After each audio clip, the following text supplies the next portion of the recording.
Hi friends, क्यूएपीडिया में आपका स्वागत है और यह है हमारा ब्लॉग QApedia.com।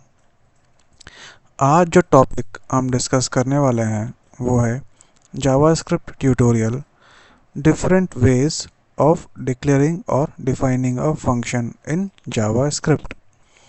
और जो सब टॉपिक्स हम डिस्कस करेंगे वो होंगे 9 डिफरेंट वेज ऑफ डिक्लेयरिंग और defining a function declaration, this is the first one. Function expression, ये सेकंड वाला है। एरो फंक्शन, ये थर्ड वाला है। फंक्शन कंस्ट्रक्टर, ये फोर्थ वाला है। IIFE, immediately invoked function expression, ये फिफ्थ वाला है। Generator function is sixth.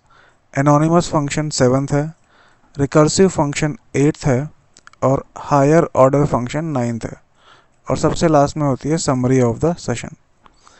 So 9 different ways of declaring or defining a function in JavaScript। सो हमने हमारे प्रीवियस सेशंस में ये देखा था कि फंक्शन क्या होता है, और इस सेशन में हम ये देखने वाले हैं कि हम फंक्शंस को डिफरेंट तरीक़ों से कैसे डिक्लेयर कर सकते हैं। तो सबसे पहला होता है फंक्शन डिक्लेरेशन, सेकंड है फंक्शन एक्सप्रेशन, थर्ड है एरो फंक्शन, फोर्थ है फंक्शन कंस्ट्रक्टर, फिफ्थ है IIFE, immediately invoked function expression, sixth है जनरेटर फंक्शन, सेवन्थ है एनोनिमस फंक्शन, एट्थ है रिकर्सिव फंक्शन, नाइन्थ है हायर ऑर्डर फंक्शन। जो सबसे पहला है वो है फंक्शन डिक्लेरेशन। ये वो फंक्शन है जो हम ऑलरेडी एक हमारे प्रीवियस सेशन में डिस्कस कर चुके हैं, बट आज ये भी एक टाइप होता है तो इसीलिए इसको भी हम डिस्कस करेंगे। ये बहुत ही सिंपल सा एग्जांपल या सिंटेक्स होता है इसका।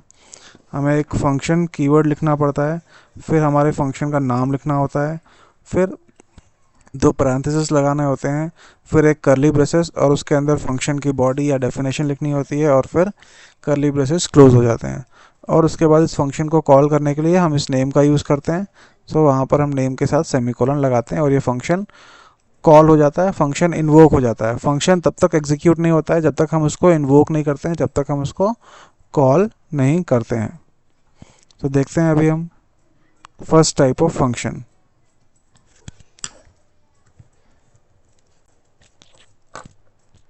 तो इस टाइप के फंक्शन के लिए सबसे पहले हम लिखते हैं फंक्शन कीवर्ड, फिर हम लिखते हैं फंक्शन का नेम, फिर लिखते हैं पैरेंथेसिस और फिर लिखते हैं डेफिनेशन। अभी यहाँ हम लिख देंगे कंसोल डॉट लॉग और यहाँ हम लिखते हैं 2+3। That's it. तो फंक्शन हमने लिख लिया है। अब इसको हम एक काम करते हैं, एग्जीक्यूट करते हैं। तो कंसोल डॉट लॉग का मतलब है कंसोल डॉट लॉग 2+3 का मतलब है कंसोल पे 5 प्रिंट होना चाहिए, 2+3 का एडिशन प्रिंट होना चाहिए, बट प्रिंट नहीं हो रहा है क्योंकि फंक्शन तब तक एग्जीक्यूट नहीं होता है जब तक उसको हम इन्वोक नहीं करते या कॉल नहीं करते। उसको इन्वोक करने के लिए हमें क्या करना पड़ता है, सिंपली इसे कॉपी करो और कॉपी करके यहाँ लिखो और एक सेमीकोलन लगा दो। That's it. अब इसको हम अगर एग्जीक्यूट करेंगे तो हमको यहाँ पर दिखता है रिजल्ट 2+3 5।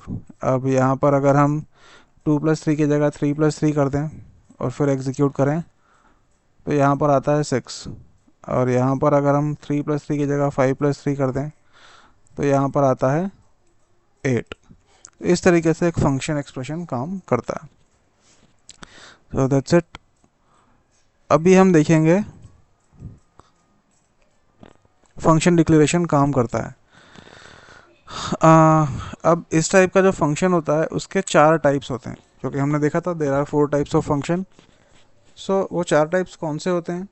एक होता है function with no parameter and no return type, एक होता है function with parameters and no return type, फिर होता है function with no parameters but with return type, and फिर होता है function with parameters and with return type. जो हमने अभी फंक्शन देखा है वो सबसे फर्स्ट टाइप का है, no parameter no return type. अभी हम देखेंगे लास्ट वाला, function with parameters and with return type. अगर हम ये फंक्शन देखेंगे तो ये दोनों भी इजीली समझ में आ जाएंगे। सो हम एग्जांपल देखते हैं function with parameters and with return type का। ओके, तो जब हम बात करते हैं पैरामीटर्स की, तो हमें जो पैरेंथेसिस है उसके अंदर कुछ आर्गुमेंट देना पड़ता है। तो हम यहाँ पर देते हैं x, y, और यहाँ पर हम कॉन्स्टेंट्स ऐड नहीं करेंगे, इन x प्लस वाई को ही ऐड करेंगे। तो यहाँ पर हम लिखेंगे console.log x प्लस वाई। अब अगर हम यहाँ पर console.log x प्लस वाई करते हैं, तो जब इस मेथड को हम कॉल करेंगे, ऐड मेथड को, तो कॉल करते टाइम पे भी हमें कुछ ना कुछ पैरामीटर देने पड़ेंगे। तो हम दे देते हैं 2, 3, और अब इसको हम क्या करते हैं, रन करते हैं। अब ये जो फंक्शन है वो है function with parameters but no return type, क्योंकि हम कुछ भी रिटर्न नहीं कर रहे हैं फंक्शन में। ओके, अगर रिटर्न टाइप होगा तो इस टाइप का रिटर्न कीवर्ड होगा, यहाँ पर कोई भी रिटर्न कीवर्ड नहीं है। तो ये हो गया function with parameters but no return type. अब मान लो हम इससे कुछ रिटर्न कराते हैं, रिटर्न x प्लस वाई। तो ये फंक्शन जो है वो x प्लस वाई का एडिशन रिटर्न करता है। तो जब भी फंक्शन कुछ रिटर्न करता है तो उस टाइम पे उस फंक्शन को कॉल करते टाइम पे उसकी वैल्यू को हमें कहीं स्टोर करवाना पड़ता है। तो हमें किसी वेरिएबल या कांस्टेंट में उसकी वैल्यू को स्टोर करवाना पड़ेगा। तो हम यहाँ लिख देंगे constant sum is equals to add 2, 3, और फिर अगर हमें देखना है कि ये एग्जीक्यूट हो रहा है या नहीं, तो इसको हमें कहीं प्रिंट कराना होगा। तो हम लिख देंगे कंसोल डॉट लॉग, और यहाँ लिख देंगे sum, and that's it, sum print हो जाएगा। तो इस तरीके से हमारा फंक्शन रन करेगा। तो हम देखते हैं यहाँ पर 5 प्रिंट हुआ।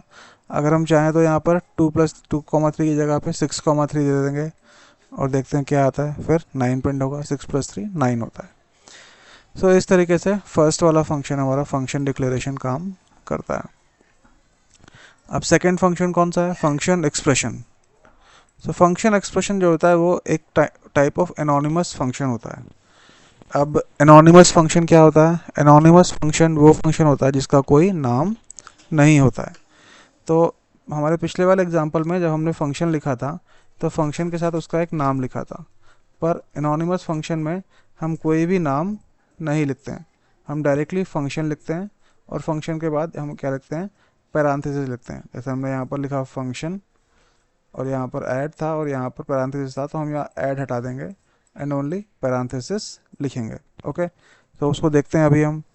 सो हम पैरामीटर्स हटा देते हैं, हम ये भी हटा देते हैं, और उसका हम क्या हटा देंगे, नाम हटा देंगे, फंक्शन ऐड, ओनली फंक्शन का सिंबल रहेगा। अब इस फंक्शन में हम क्या लिख रहे हैं,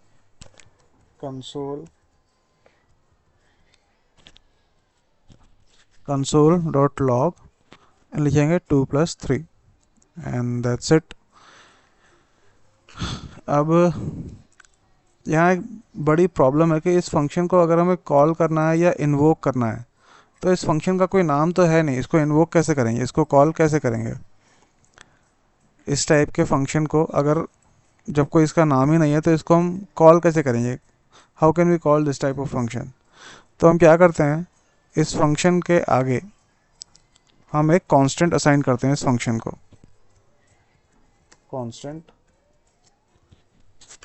कांस्टेंट ऐड। ओके, तो जैसे ही हम ये असाइन करते हैं तो अब हम इस फंक्शन को इस पर्टिकुलर कांस्टेंट की हेल्प से कॉल कर सकते हैं। सो हम काम करते हैं, कॉल करते हैं ऐड, और ये देखो ये इस तरीके से हम इसको कॉल कर सकते हैं। तो लेट्स रन इट, एंड अभी क्या हो रहा है, इजीली हम कॉल कर पा रहे हैं, ये प्रिंट कर रहा है 5। अगर हम चाहे यहाँ पर वैल्यू चेंज कर दें, 6 कर दें, तो ये प्रिंट कर देगा 9। अब 6 की जगह पे अगर हम लिख दें 100 और यहाँ लिख दें 300, तो ये प्रिंट करेगा 400। इस तरीके से फंक्शन एक्सप्रेशन काम करता है। अब यहाँ पर भी हमारे पास 4 टाइप्स होते हैं, function with no parameters no return type, functions with parameters and no return type, functions with no parameters but with return type, and functions with parameters and with return type.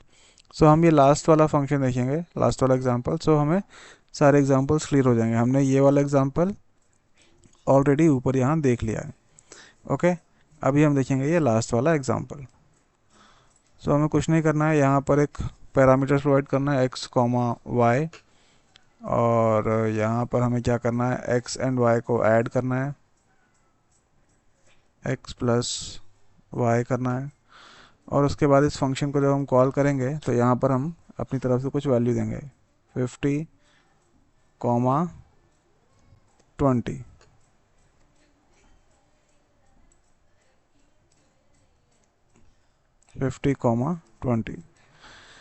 अब इसको हम काम करते हैं, run करते हैं।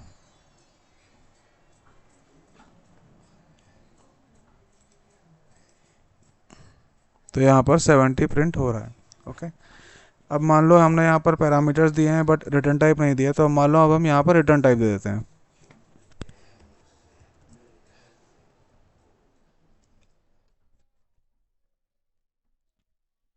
तो जब भी कोई रिटर्न कीवर्ड यूज़ होता है तो उस केस में जब फंक्शन कॉल करते हैं तो हमें उसका रिजल्ट कहीं पे स्टोर करना पड़ता है। तो यहाँ पर हमें कांस्टेंट लेते हैं, कांस्टेंट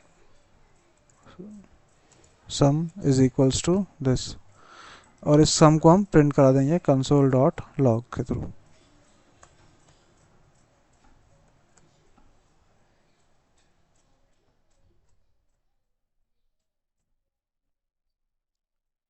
यहाँ पर इसको ऐसा किया और देन यहाँ पर ये प्रिंट हो गया 70। तो इस तरीके से फंक्शन एक्सप्रेशन काम करते हैं। फिर आता है हमारा एरो फंक्शन। एरो फंक्शन जो होता है वो सबसे पॉपुलर फंक्शन होता है, मोस्ट पॉपुलर फंक्शन होता है, पॉपुलर टाइप का फंक्शन होता है। और this function is also somewhat like function expression, यानी ये भी एक तरह का एनोनिमस फंक्शन ही होता है।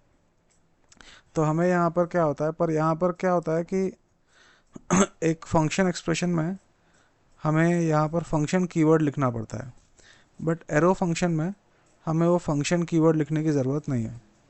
ओके, जब भी हम डिक्लेयर करते हैं function, in place of function keyword की जगह पे हम यूज़ करते हैं एरो की। ठीक है, तो कैसे काम करता है देखते हैं। ये हम हटा देते हैं और यहाँ पर हम लिखते हैं, ये पैरामीटर्स भी हम हटा देते हैं और यहाँ पर हम लिखते हैं console.log 22,33 22,33 ये हटाओ। ओके, तो यहाँ पर हमारा ऐड फंक्शन है। अब हम क्या करेंगे, ये फंक्शन कीवर्ड हटा देंगे, फंक्शन कीवर्ड हटा दिया और यहाँ पर लिख देंगे एरो। तो ये बन गया हमारा एरो फंक्शन। तो एरो फंक्शन में क्या होता है, फंक्शन कीवर्ड नहीं होता है, फंक्शन का कोई नाम नहीं होता है, और हम यहाँ पर एक एरो की यूज़ करते हैं। अब इसको अगर हम कॉल करेंगे, ओ सॉरी, कॉल तो किया नहीं है, यहाँ लिख देंगे हम ऐड, और ये कॉल हो जाएगा। और हाँ, रन किया, सॉरी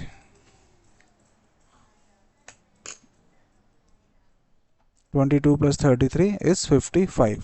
ओके, इस तरीके से ये फंक्शन काम करता है, एरो फंक्शन। अब एरो फंक्शन में भी हमारे पास कीवर्ड पैरामीटर्स हो सकते हैं। तो एरो फंक्शन में भी हमारे पास 4 टाइप्स ऑफ फंक्शन होते हैं, जैसा हमने यहाँ देखा था। सेम होता है, function with no parameters, no return type, and function with parameters and with return type. तो हम यहाँ पर रिटर्न टाइप वाला देखेंगे। तो यहाँ हम डालेंगे x कॉमा वाई और x प्लस वाई करेंगे, x प्लस वाई, और अगर अब इसको हम कॉल करते हैं, यहाँ पर हम देते हैं 20,30। सॉरी, इसको अभी हम रन करेंगे तो ये प्रिंट करेगा 50। अब एक काम करते हैं, यहाँ पर हम रिटर्न कीवर्ड डाल देते हैं,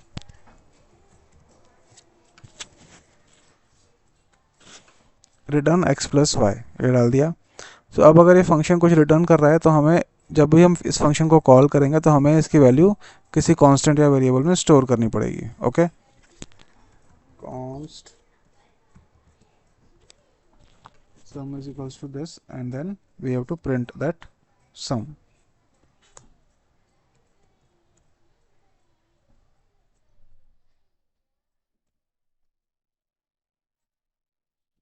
Let's run it. So it is printing 50.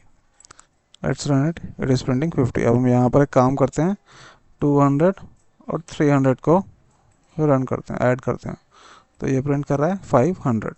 Okay, तो इस तरीके से हमारा एरो फंक्शन भी काम करता है। सो अभी एरो फंक्शन के बाद है हमारा फंक्शन कंस्ट्रक्टर। तो फंक्शन कंस्ट्रक्टर क्या होता है? सो नॉर्मली दूसरी लैंग्वेजेस जावा में कहीं पर भी हम कंस्ट्रक्टर कैसे क्रिएट करते हैं, हम कंस्ट्रक्टर क्रिएट करने के लिए एक न्यू कीवर्ड का यूज़ करते हैं। सो इसी तरीके से अगर हमें एक फंक्शन कंस्ट्रक्टर क्रिएट करना हो तो हमें न्यू कीवर्ड का यूज़ करना पड़ेगा।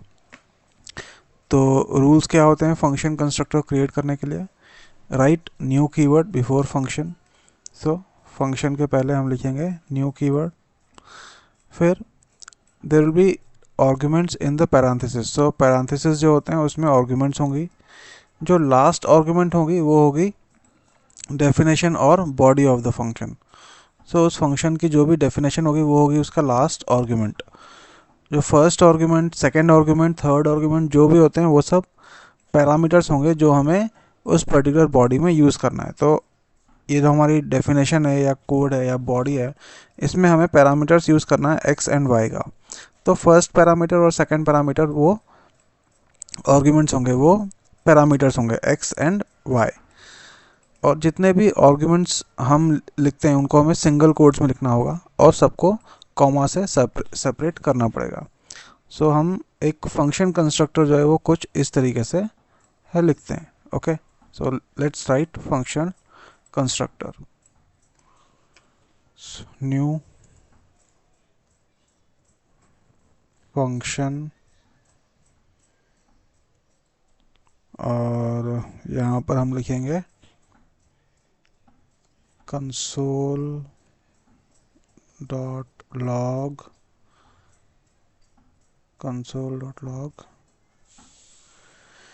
x plus y। That's it. अब हम यहाँ पर x प्लस वाई को प्रिंट कराना चाहते हैं तो हमें x प्लस वाई पास भी करना पड़ेगा। तो हम यहाँ पास करेंगे x, फिर y एंड फिर कॉमा। सो ये हमारा लास्ट आर्गुमेंट है जो कि हमारी डेफिनेशन है, और उस पर्टिकुलर डेफिनेशन में हम यूज़ कर रहे हैं x एंड y को, तो वो x एंड y भी हमें एज अ पैरामीटर आर्गुमेंट्स में सेंड करने होते हैं। बट अगेन इस फंक्शन के साथ भी प्रॉब्लम यह है कि इस फंक्शन का कोई नाम नहीं है, राइट? तो इसको कॉल कैसे करेंगे? यहाँ पर भी सेम चीज़ है कि इस फंक्शन का कोई नाम नहीं है, तो इसको कैसे कॉल करेंगे? सेम वही चीज़ जो हम वैसे करते रहते हैं, कांस्टेंट ऐड इक्वल्स टू, और वो नाम हो जाएगा उसका। तो ये हमारा फंक्शन का नाम हो गया।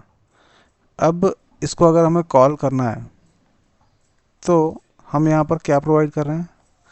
पैरामीटर्स दे रहे हैं, तो वो पैरामीटर्स हमें प्रोवाइड करने पड़ेंगे कॉल करते टाइम पे। सो काम करते हैं, यहाँ पर हम लिखते हैं ऐड, और यहाँ पर हम लिखते हैं 10, 20 एंड या दैट्स इट। और इसको हम करते हैं रन।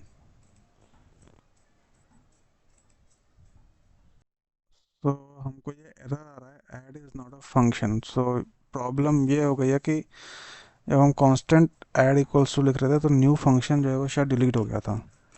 न्यू फंक्शन, या हाँ, अभी इसको हम रन कर रहे हैं तो यहाँ पर 20 आ रहा है। सो इस टाइप की मिस्टेक्स हो जाती है और हमको ध्यान रखना चाहिए। सो अगर हम इसको 100, 200 करते हैं तो यहाँ पर ये 300 प्रिंट करता है। अब इसमें अगर हम चाहे तो हम रिटर्न कीवर्ड भी यूज़ कर सकते हैं, और रिटर्न कीवर्ड यूज़ करेंगे तो उसको कॉल करने का मेथड भी सेम है, वो हमने ऑलरेडी देखा हुआ है। अभी देखते हैं IIFE। और एक और चीज़ कि जो फंक्शन कंस्ट्रक्टर है वो इतना इम्पॉर्टेंट नहीं है, इतना यूज़ में आता नहीं है, जस्ट फॉर नॉलेज पर्पस हम इसको देख रहे हैं। या फिर IIFE, immediately invoked function expression. So ये एक ऐसा फंक्शन होता है जो कि सेल्फ इन्वोकिंग फंक्शन होता है। और एक सेल्फ इन्वोकिंग फंक्शन को हम कहते हैं IIFE, immediately invoked function expression. इस टाइप का जो फंक्शन होता है उसको हम जैसे ही लिखते हैं वैसे ही वो इमीडिएटली इन्वोक्ड हो जाता है, इसीलिए इसको हम कहते हैं self invoking. So this type of function will be executed itself, we don't need to call it, हमें इसे कॉल करने की ज़रूरत नहीं है, ये अपने आप इन्वोक हो जाता है, अपने आप एग्जीक्यूट हो जाता है।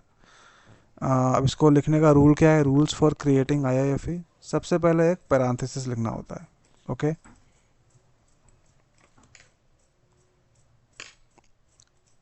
फिर हमें फंक्शन कीवर्ड लिखना होता है पैरांथेसिस के अंदर। सो लिखते हैं हम उसको।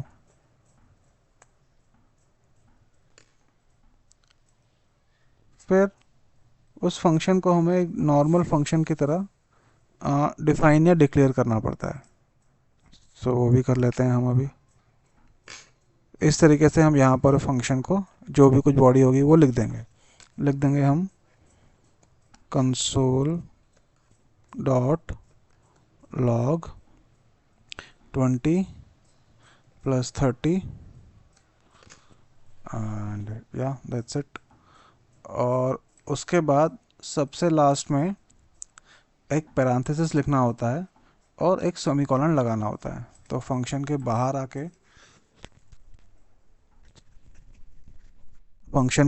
आके एक पैरेंथेसिस लिख के यहाँ पर सेमीकोलन लगाना होता है। सो काम करते हैं, इसको हम रन करते हैं। तो या रन हो रहा है अपने आप 50, हमें इसे कॉल करने की ज़रूरत नहीं है। इसमें हम और भी बहुत कुछ लिख सकते हैं।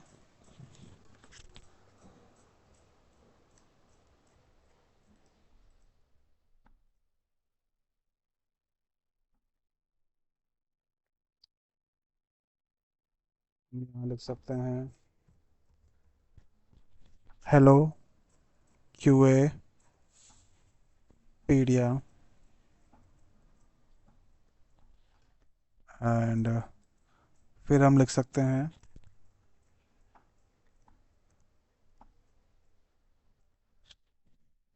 This is a self invoking function.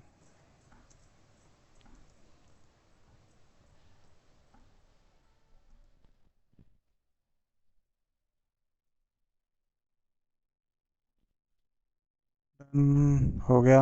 अब इसको रन करते हैं। सबसे पहले 50 लिखा आ रहा है, फिर लिखा आ रहा है hello QAPedia, this is a self invoking function. इस तरीके से IIFE काम करता है। फिर आता है जनरेटर फंक्शन। तो जनरेटर फंक्शन जो है वो क्या करता है, इटरेटर ऑब्जेक्ट को रिटर्न करता है, ओके। और वो इटरेटर ऑब्जेक्ट क्या करता है, वो एक सीक्वेंस ऑफ वैल्यू को जनरेट करता है। इस टाइप के फंक्शन को हम क्या कहते हैं, जनरेटर फंक्शन। तो जनरेटर फंक्शन क्या करता है, एक इटरेटर ऑब्जेक्ट जनरेट करता है, इटरेटर ऑब्जेक्ट रिटर्न करता है, और उस इटरेटर ऑब्जेक्ट का काम क्या है, एक सीक्वेंस ऑफ वैल्यूज़ को जनरेट करना। अब जो रूल्स हैं इसको डिक्लेयर करने के वो ये हैं कि फंक्शन कीवर्ड को यूज़ करना है और किसी वाइल्ड कार्ड के साथ यूज़ करना है, तो हम वाइल्ड कार्ड के साथ यूज़ करेंगे। और उसके बाद जो एक कीवर्ड यूज़ करना होता है फंक्शन बॉडी के अंदर वो होता है यील्ड, ओके। वो कीवर्ड यूज़ करेंगे तो हमारा एक जनरेटर फंक्शन क्रिएट हो जाएगा। सो देखते हैं उसको हम अभी।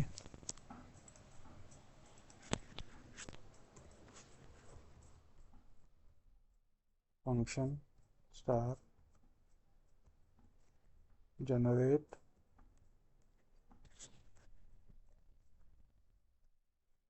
Sequence numbers.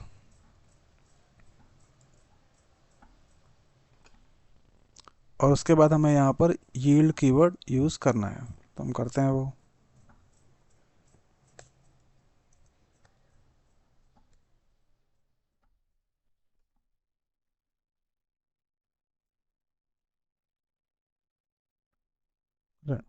ये हो गया यहाँ पर यील्ड कीवर्ड यूज़। अब इस फंक्शन को हमें कॉल करना है। तो अगर हमें इसको कॉल करना है तो उसके लिए हम कैसे कॉल करेंगे, नॉर्मली सिंपली इसको हम कॉपी करके सेमी कॉलन लगा देंगे।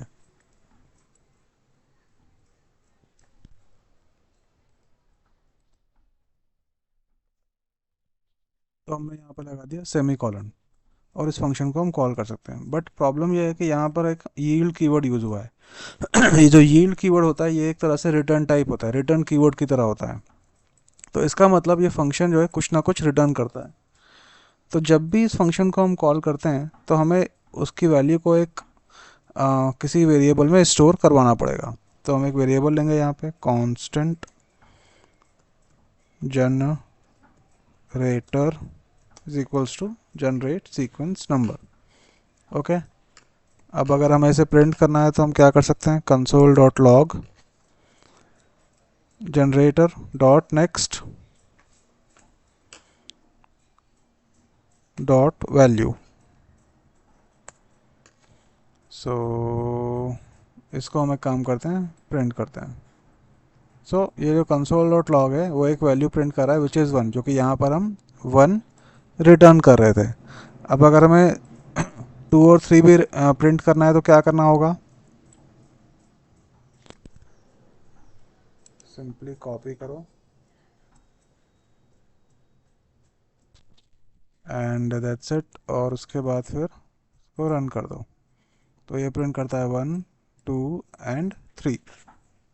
इस तरीके से जनरेटर फंक्शन काम करता है। ये भी ज़्यादा यूज़फुल नहीं है, बट नॉलेज पर्पज़ के लिए हम पता होना चाहिए। फिर आता है एनोनिमस फंक्शन। हमें पता है कि एनोनिमस फंक्शन वो फंक्शन होता है जिसका कोई नाम नहीं होता, जिसका कोई आइडेंटिफायर नहीं होता है। Okay, call back function and function expression इस टाइप का फंक्शंस का कुछ एग्जांपल है। जो फंक्शन एक्सप्रेशन होता है जो हमने आज देखा था हमारे सेशन में, या function expression is a kind of anonymous function, right. So ये कॉल बैक फंक्शन और फंक्शन एक्सप्रेशन जो है वो एनोनिमस फंक्शन के एग्जांपल्स होते हैं। फंक्शन एक्सप्रेशन हमने ऑलरेडी आज देख लिया है। कॉल बैक फंक्शन हम आगे हमारे आने वाले सेशंस में देखेंगे जब हम एसिंक्रोनाइजेशन पढ़ेंगे। अभी के लिए अगर हमें ये समझना है कि एनोनिमस फंक्शन क्या होता है तो हम सिंपली यही बोल सकते हैं कि a function without any name is anonymous function. ऐसा फंक्शन जिसका कोई नाम नहीं होता वो एनोनिमस फंक्शन होता है। अब हम एक एनोनिमस फंक्शन को कैसे रन कर सकते हैं, क्योंकि इसका कोई नाम तो होता नहीं है। तो हम क्या करते हैं, एक एनोनिमस फंक्शन को एक फंक्शन के इनसाइड लिखते हैं, अंदर लिखते हैं। मतलब anonymous function as a parameter एक फंक्शन के अंदर जाता है। तो वो हम कैसे करते हैं वो देखते हैं। तो मान लो हमारे पास एक एरे है और हम उस एरे का एक एक कैरेक्टर प्रिंट करना चाहते हैं 1 बाय 1, और हमें एनोनिमस फंक्शन की हेल्प चाहिए उसके लिए। ओके, तो हम उसको कैसे लिख सकते हैं, सबसे पहले हम लिखेंगे हमारा एरे। इसको हम कर लेते हैं कॉपी।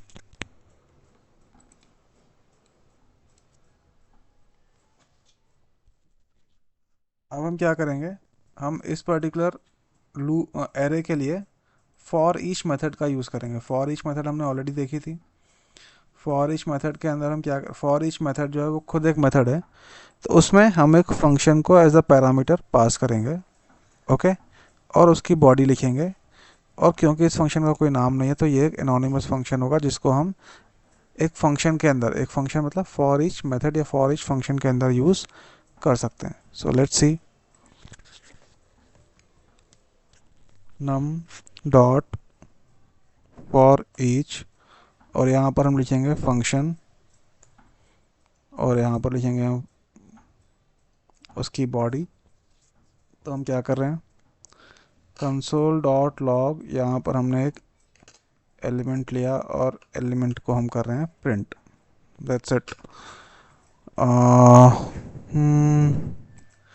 हाँ, बस इतना ही है। इसको अब अगर हम रन करेंगे तो हम 1 बाय 1 सारी वैल्यू जो होती हैं उसको प्रिंट कर सकते हैं। तो एनोनिमस फंक्शन का ये एक यूज़ होता है कि हम इस तरह से वैल्यू को प्रिंट कर सकते हैं। अगर हम चाहें तो हम इसका स्क्वायर भी प्रिंट कर सकते हैं, ई क्रॉस ई करके। तो 3 का स्क्वायर 9, 5 का स्क्वायर 25, 1 का स्क्वायर 1, 2 का स्क्वायर 4 एंड 4 का स्क्वायर 16। इस तरीके से भी हम वैल्यूज़ को प्रिंट कर सकते हैं। ओके, ये हो गया हमारा एनोनिमस फंक्शन। अब होता है रिकर्सिव फंक्शन। रिकर्सिव फंक्शन क्या होता है? ये एक ऐसा फंक्शन होता है जो अपने आप को खुद ही कॉल करता है। ओके, सो हमारा पास एक फंक्शन है डू समथिंग। ओके, उस डू समथिंग की जो बॉडी हमने लिखी है वहाँ पर हम एक पैरामीटर पास करते हैं n, और अगर n की वैल्यू 0 है तो एक स्टेटमेंट प्रिंट होगा टास्क कंप्लीटेड, और हमने रिटर्न कीवर्ड यूज़ किया है। इसका मतलब इस फंक्शन से हमारा जो कंसोल है वो कंट्रोल है वो बाहर आ जाएगा। बट अगर मान लो n की वैल्यू 0 नहीं है तो हमारा फंक्शन यहाँ नहीं जाएगा, फंक्शन हमारा जाएगा यहाँ पे कंसोल डॉट लॉग, और ये प्रिंट करेगा आई एम डूइंग समथिंग, मैं कुछ कर रहा हूँ। उसके बाद इस पर्टिकुलर फंक्शन को ये फिर से कॉल करेगा, मतलब फंक्शन के अंदर ही हम इस फंक्शन को फिर से कॉल कर रहे हैं। तो पहले हमने n के लिए कॉल किया था, अभी हम n-1 के लिए कॉल करेंगे। तो अगर हमने 5 के लिए कॉल किया था तो हम इसको 4 के लिए कॉल करेंगे। फिर जब ये 4 के लिए कॉल होगा तो फिर ये 3 के लिए कॉल होगा। इस तरीके से ये एक लूप की तरह काम करता है।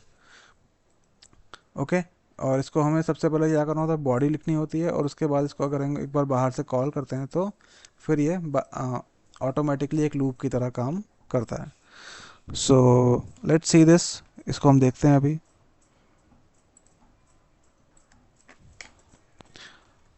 Function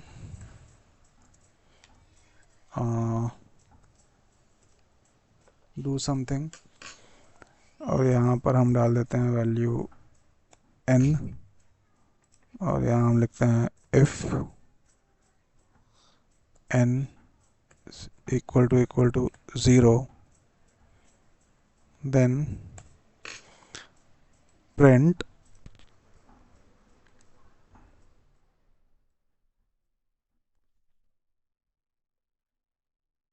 task completed,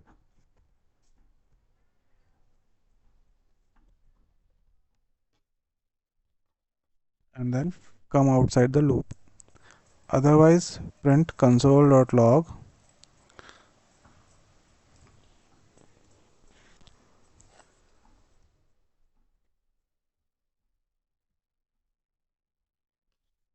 doing task, and then print this call this function again.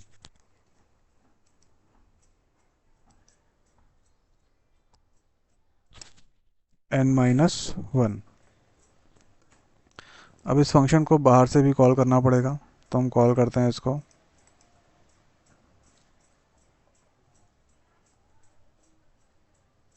ठीक है, डू समथिंग 5 टाइम्स हम कॉल करेंगे। सो इसको करते हैं अलग, और डू समथिंग 5 टाइम्स कॉल हुआ था, तो डूइंग टास्क जो है वो 5 टाइम्स प्रिंट हो रहा है, और टास्क कंप्लीट जो है वो एक ही बार प्रिंट हो रहा है। तो डूइंग टास्क हमने एक ही बार लिखा था, बट फिर भी ये 5 टाइम्स प्रिंट हो रहा है, क्योंकि ये एक लूप की तरह काम करता है रिकर्सिव फंक्शन। तो सबसे पहले जब हमने 5 यहाँ पर लिखा तो 5 इज़ नॉट इक्वल टू 0, तो डायरेक्टली यहाँ पर आकर प्रिंट करेगा डूइंग टास्क। फिर 5 माइनस 4 4 हो जाएगा, फिर यहाँ पर 4 होगा, 4 इज नॉट इक्वल टू 0, तो यहाँ नहीं आएगा, सीधे यहाँ आएगा डूइंग टास्क, तो सेकेंड टाइम प्रिंट हो जाएगा। फिर 4 माइनस 1 3, सो 3 के लिए कॉल होगा, सो 3 इज इक्वल टू 0 नो, तो यहाँ पर आएगा, फिर से डूइंग टास्क के प्रिंट करेगा। इस तरीके से रिकर्सिव फंक्शन जो है काम करता है। अब होता है हायर ऑर्डर फंक्शन। सो एक ऐसा फंक्शन जो वन या उससे ज़्यादा आर्गुमेंट, वन या उससे ज़्यादा फंक्शन एज एन आर्गुमेंट लेता है, उसको हम हायर ऑर्डर फंक्शन कहते हैं। तो हायर ऑर्डर फंक्शन हम कैसे लिखते हैं, क्या करते हैं, वो हम देखेंगे। उसके लिए सबसे पहले हमें क्या करना पड़ेगा, एक हमें नॉर्मल फंक्शन लिखना पड़ेगा। तो एक normal function like function add addition जो भी हम लिखते थे वो हम लिखेंगे।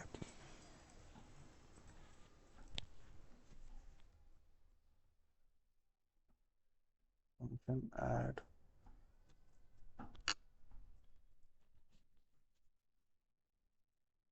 console.log a plus b, so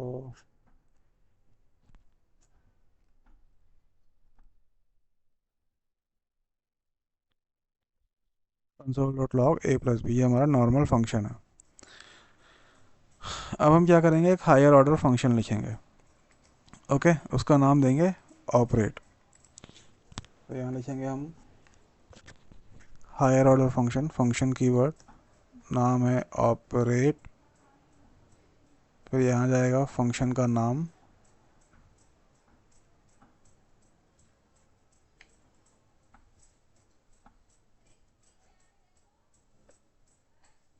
और यहाँ पर जाएंगे ऑपरेटर्स,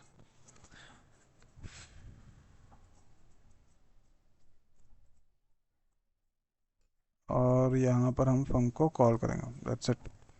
ओके, तो ये हमारा ऑपरेट फंक्शन होगा। अब हमें इस ऑपरेट फंक्शन को कॉल करना है।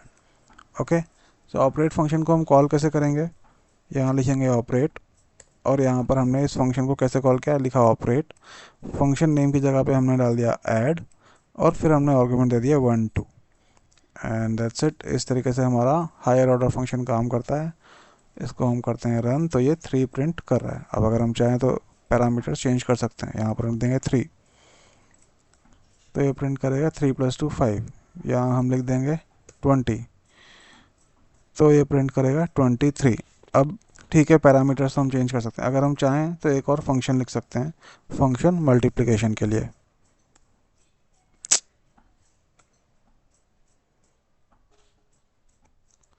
MUL,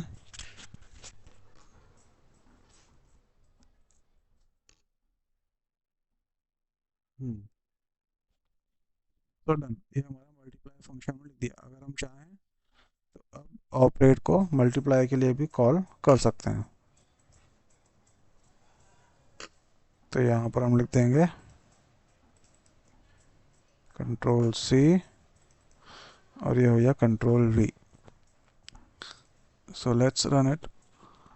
पहले प्रिंट होगा 23 एंड देन 60। 23 means 20 + 3, 60 means 20 × 3। अब अगर हम इसको चाहें तो 30 के लिए कर सकते हैं run. Clear, and then 20 plus, sorry यहाँ पर भी 30,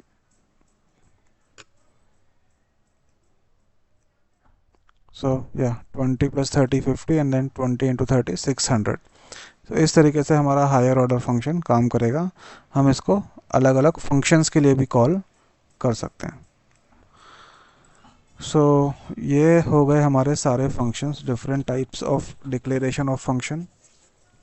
इस तरीके से हम काम करते हैं अलग अलग टाइप के फंक्शन के साथ। आज की समरी क्या है कि जो टॉपिक्स हमने कवर किए हैं आज, वो कौन कौन से हैं? Function declaration, function expression, arrow function, function constructor, IIFE, generator function, anonymous function, recursive function, and then higher order function. आज के सेशन में इतना ही। Thank you very much guys.